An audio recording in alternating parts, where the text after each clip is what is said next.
Hello，又是我啦，黄飞葫芦汁。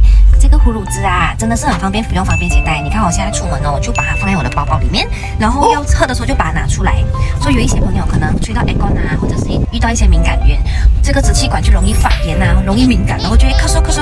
然后现在这个时期，你一咳嗽啊，很多人都很怕你哦，因为以为你中了 positive。所以如果你是有这样子经常咳嗽啊、鼻子敏感啊、喉咙痒痒、喉咙痛的话呢，就这样子一天喝一包就可以了。你就用手灭啦，不用用牙齿咬。